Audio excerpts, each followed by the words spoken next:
All right, hey, good morning, everybody. Hey. Happy Thursday. We got the Boris and Robyn show starting in a little bit. Meat Sandwich is here. Yes, Boris is also here. And I'm Boris. Hi. All right, so this morning our question is, what is your favorite live album of all time? Oh, man. All right, so there's been some classic live albums throughout the years. You know, Frampton Comes Alive. Right, that's the obvious one, I feel like. I feel like we have to strike that one from the record so people can. Oh, so that doesn't even count. It's so awesome it doesn't even count? Yeah. Well, that's like that's like the highest selling live album of all time or whatever, right? That's like barely even a live album. That's like considered his album. Yeah, see, that's the thing. It's one of those albums that the live versions are the actual versions of the songs. Right. Like, you know, you don't really hear the studio version of Do You Feel Like I Do? Exactly. You know, that stuff. I'm not a big fan of live albums, I'll tell you off the bat. So, because I like the original version of the stuff, but when I was in college, I used to buy live albums all the time because I was too poor to buy all the albums. And if like a band didn't have a greatest hits, I'd get the live album so that it would be like all the stuff that was on it. But I don't know. We'll open up the phones this morning. Marie says anything from Bob Seger. Turn the Page. It's got to be the live version, right? Yeah, sure. It's got to be the live version. You see, that's another one of those. All right, so we're going to take your calls this morning on that.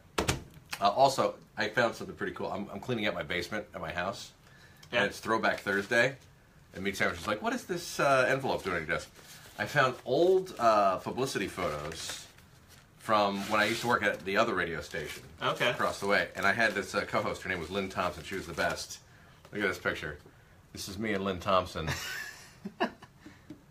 That's me with the googly glasses in the back there. This is my Throwback Thursday for today. And I've got a... so cool.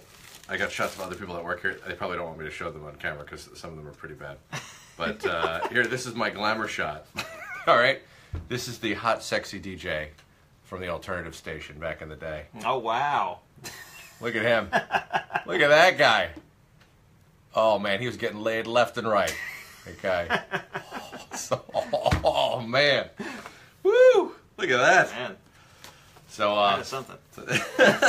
Meat Sandwich is like, hey, I'm feeling pretty good. All right, so there you go. So I'll share some of those with my my Instagram a little bit later on. I'll get some funny ones there. Also today on the show, Attorney Jonna Spilbor is going to be joining us. She is going to be telling us about undercover detectives that you can hire. Okay. So like if you think your spouse is cheating, we got a letter from somebody who like thinks her husband is cheating on her, and she wants to hire a detective to find out. Okay.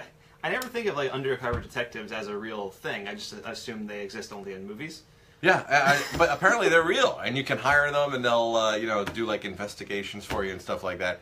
We're gonna find out from Jonna like how you would go about doing that. Yeah. And I guess the big question is, do you really need to do that? Because if I think basically if you're at the point where you think your spouse is cheating and you're gonna hire a detective, guess what? They probably are. He's cheating.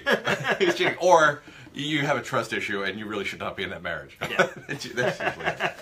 But anyway, so Jonna will chime in on that. We got all sorts of stuff we're giving away. We got the Lion game today. Yep. We're going to be doing the Give Me My Damn Tickets.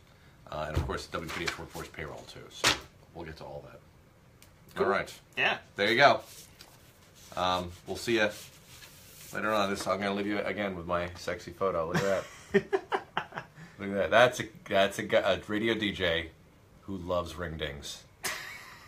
Loves them more than life itself. All right. We'll talk to you in a little bit. Thanks.